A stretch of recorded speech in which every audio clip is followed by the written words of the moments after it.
if you've been on our USC Twitter rock for the past day, yesterday was the All-American Bowl, and although there was no All-American Bowl to be played, we got some big commits, and by we, I mean the entire nation, but specifically USC. They were 14th. The class of 2021 was 14th overall, according to 27 Sports, heading into the day.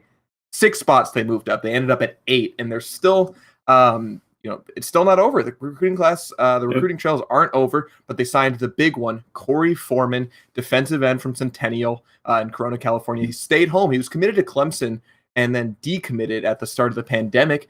He talked about that. There's a great LA Times article from Ryan Kartji talking about why he decided to stay home, and this pandemic actually kind of played a little bit of a role in it, from what it sounds. But USC lands the #1 overall recruit in the class. Also picked up Ceyair.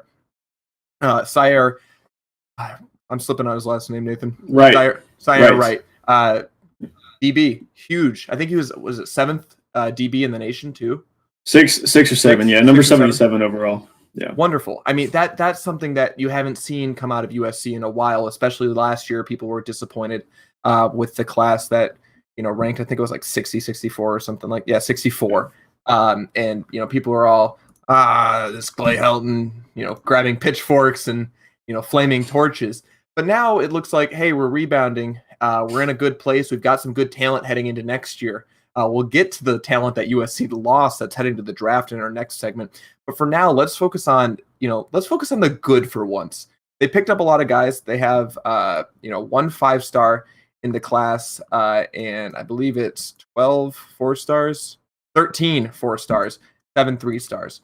I mean, that's huge. And they're picking up position players again. You saw last year. And the reason that class was so low last year is there's only 12 guys in it. 9 of them were linemen, which is what USC needs. And that's really what I think they need to focus on going forward, is establishing those lines, letting that offense actually get to work, giving Keaton a little bit more protection. And if that defense can stay kind of high octane like it was this last year, it's going to look good. I mean, an edge rush from Korey Foreman is absolutely going to help that defense, right? Yeah. Because that seemed like the one that was missing this year. It was a really solid edge rush. Yeah. And if you have Korey Foreman and Drake Jackson on the same defensive line, throw in Tuli Pelotu, Nick Figueroa, I mean, defensive line might be pretty nice next year. Hey, I mean, it's hard to know where they're going to be next year, but I like this for USC. I like this class. I like it from an optics standpoint. I like it from a lot of standpoints. Optics is a huge one, being up there at number 8. And like you mentioned, Jay Sean, if they get him to commit as well, I think they end up as the #1 class in the pack. It's possible, yeah, possible. Oregon's still up there. Oregon's good. Yeah, I mean, having Dante Williams is huge. You see that he got promoted to associate head coach too. I don't know what that title actually means, other than another optics standpoint. But Clay Helton's the coach still. So USC fans are going to have to live with that. In terms of these guys, what do you think the immediate impact is? Do you think, Ceyair, obviously Korey Foreman, you've mentioned this before, you think can make an immediate impact? But this class as a whole, how much of an impact do you think we see in 2021? And what does the 2021 season kind of look like? Yeah, well, I think you have to talk about this, and we'll get into the specifics of this later, but you sort of have to talk about this in the context of who are they losing and what holes are these guys probably going to fill, right? The safeties and cornerbacks took a big hit when Hufanga and OG declared for the draft, the second one coming as somewhat of a surprise, I guess. Not a lot of people saw that coming, but putting in Wright there, putting in, transfers like Xavier Alford, it's just going to make those losses, while still significant, it's going to make them slightly more bearable. And I think this all comes back to, the elephant in the room, in every single room when you talk about Clay Helton, right? It means that this team next year, it's probably not on the whole going to be quite as talented, but it's going to be up there with the 2020 team. And what that means is that if this team underperforms again, you are really running out of justifications to keep this guy around. Now, of course, there are still a lot of questions to be answered as to, maybe this team can actually be good. Maybe they can go 10-2. Maybe they can go 11-1. Maybe, 9-3, win a Rose Bowl, whatever, win a Pac-12 championship, which is what USC is judged by apparently. But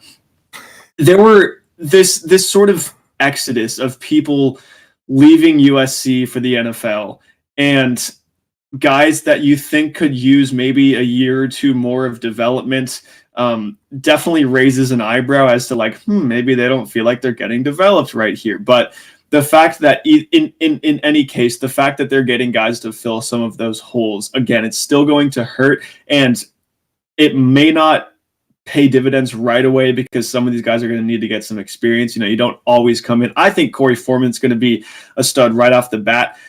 But most guys who aren't the number 12 all-time recruit, I'm so excited to watch that guy play, are going to need, a year or two to get the experience and sort of be able to fill the holes of experience. Guys like Hufanga, guys like Tui Pelotu, guys like, OG, guys like, Amon-Ra, although we're not worried about the receiving core too much, but, further down the road, we're going to say that these guys are filled some of these holes, and losing some of those guys to the league, well, it hurt, of course. It was withstandable, I guess. Yeah, and we got a comment from Emil right on cue because I was about to touch on this. Thank you, Emil. We need to change philosophy and move away from the air raid. We need a balanced approach. I've been saying it this whole year. Why do we keep trying to force this? And that's the one thing that I'm really worried about, Emil. Is with these guys in the 2020 class, you got a lot of big dudes. If this offensive line figures its thing out, new line coach as well, with Drevno out, if they figure out how to protect Keaton, it also establishes a good run game, but I don't know if they're going to use it if we're not worried about Keaton getting sacked and getting hurt on every play. Yeah. And the other thing is you just lost, debatably, your best running back, right? AI Vi is still around. Carr is still around, but both of them have kind of been wishy-washy. Carr gets his little bursts every now and again, and Vi is a little bit more consistent than Carr, but he gets injured, right? So if Stepp fills his goes through with the transfer portal, then you're left with two guys. Are they enough? I don't know, but that's what worries me, and I don't think unless you start going with Keenan Christian, but I still need to see him develop a little bit more. I think he's got a lot of talent, but I just want to see him, get utilized more, especially just for his speed, just to open things up a little bit. So that's what I'm worried about. And I don't know exactly what this team's going to look like in 2021. I think it's going to be good, but I think it's going to be it's not going to be the season that everyone's hoping for. Landing the number 1 overall recruit, landing a huge class isn't really going to make that much of a difference next year. Now it's absolutely going to make a difference. We're going to see some great plays from Korey Foreman. I have no doubt about that. But are they a playoff team next year? No, not at all. Are they a Rose Bowl team? Probably. I hope. I mean, the Pac-12 isn't in a really good state at all right now, right? Yeah. But Oregon's got a good class, and Oregon's rebuilding. I mean, look at what Oregon did. They were decimated this year, especially with opt-outs. They lost their best player to an opt-out, and he still beat USC. And that's a question for USC more than it is for Oregon, just because Oregon's able to reload, and USC isn't. Yeah. Well, this is also what it comes back to too, and we were talking about this before the show. Is that none of this means much without the coaching, and that's why when Marquise Stepp went in the transfer portal, part of me was like, yeah, he was one of our best running backs, and I love watching the guy play, and he's a stud, and he can be a stud elsewhere. I mean, he was a stud here, but he can prove it more somewhere else. But part of me was also like, okay, what does it really mean for USC? Because they don't run the ball. Like, you don't need, having a Brandon Campbell coming in, I think he's going to be awesome. But so I guess with the personnel itself, I'm not too concerned about that. But I mean, when you lose like your top running backs and you lose, guys that can make an impact in that facet of the game, like, what does it mean if you're not going to run the ball? So all of these recruits that they are getting in, like, it's awesome, but you're going to need the coaching to, I guess, show that they're actually impactful, because if you can't do that, then they're not going to make a big difference. And then they're not going to make a big difference in getting top recruits down the road. And it all sort of it's a domino effect from there. So yeah, it's exciting, but until you fix the coaching problems on this team, and I'm not just talking Clay Helton, I'm talking offensive schemes, everything like that. I don't know. You need more. You need more.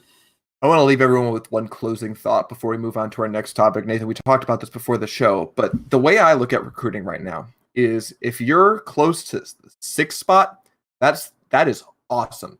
1 through 5 are going to be locked up until the college football playoff goes away. I'm convinced about this. I've talked about it before about how the college football playoffs has ruined college football. It has created these dynasties that will just self-maintain themselves, right? The recruiting doesn't even need to be done for those teams. You could have, obviously they have great recruiters, right? That's how they get these talent. But it says something. If you have a team like USC, who, they just lost in the Pac-12 championship to a very average Oregon team, by their current metrics at least, and they still go out and get a great class, right? That's a testament to Dante Williams. That's a testament to the entire recruiting class, or recruiting staff at USC, that they're able to bring those guys in without the results, that they can say, hey, here's the future of this team. Come here. Emil, having a good recipe does not make the best cake. We need a new RB coach, period.